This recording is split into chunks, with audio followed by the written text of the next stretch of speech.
Yeah, thank you, Dr. Srinivas. It's always a pleasure, doing a case in your meeting. So, around 55-year-old gentleman, non-diabetic, non-smoker. Uh, Now, he had some acute coronary syndrome history about 10 days back. ECG showed inferior wall MI, and he underwent angiogram outside somewhere, some other hospital in Delhi, and which revealed a very critical TVD. But the culprit vessel was right coronary artery. So he got stented in the middle portion of the right coronary artery with the long stent outside about 10 days back. And then he landed up with this. Now, this is RCA where there's a middle portion, there's a long stent, and that was as a primary done somewhere outside 10 days back. And he was also mentioned that there are other blockages. Either we think of bypass surgery for that or multiple stents. So, with this, he came here. But the patient was very adamant that no surgery. Okay, so I think as the discussion is going on, the wiring was very challenging. Almost it took us 25 minutes to wire LED. So this is a 2.5 millimeter balloon sequentially, and then we could exchange the wire with the All-Star. Next.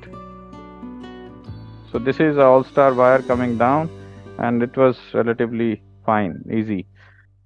So this is that aneurysm area. And this is from the LED, right? This is from the LED, yes. The dissections. Yeah, there are a lot of dissections. It was very, very critical lesion. And then we are coming back. The ostium of LED is relatively okay. There was some discussion on that. This is left main. Come back to the ostium. So it looks like there's a landing zone there. Yeah, there's a good landing zone 2 millimeter beyond the ostium. So we plan to start from there and then show the next OCT image also with the diagonal. Again, this is that aneurysm area and this is the LED. But now as the pictorials of OCT get loaded, see here. So come further. So this is the aneurysm part. Come distal. And this is the start of the diagonal lesion. Distal LED is 2.75 as per OCT. And at ostium? Ostium is 3. Small change in our decision making that we also stented the distal part of diagonal. It was recoiling after POBA. So this is 2.528 Zines at the distal diagonal lesion. Next. And then we were all set for the ostial diagonal. Next. This is 2.5 into 12 Zines again.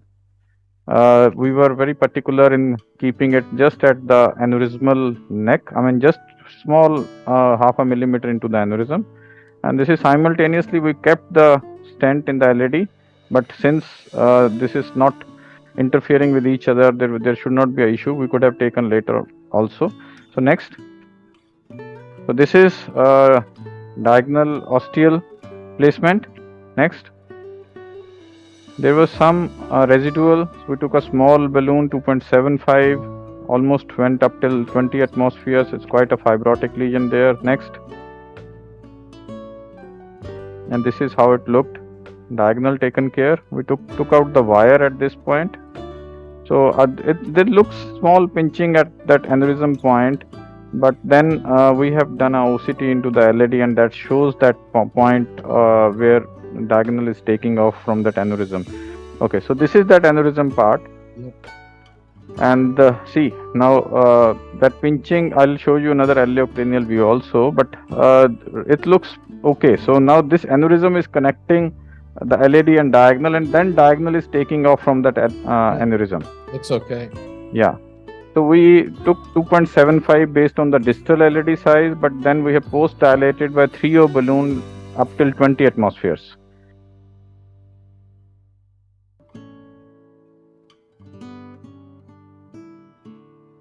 Yeah, so this is the origin of the aneurysm and then diagonal taking off. There is a gap between the two stents, and that's how we planned actually.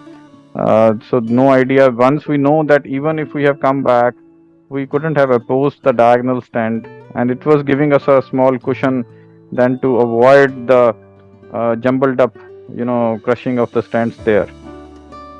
Yeah, thank you, Dr. Ajay, and thanks, Dr. Srinivas, for having us here. Thank It was you. literally Our an honor for all of us from the team here from Medanta. Thank you very much.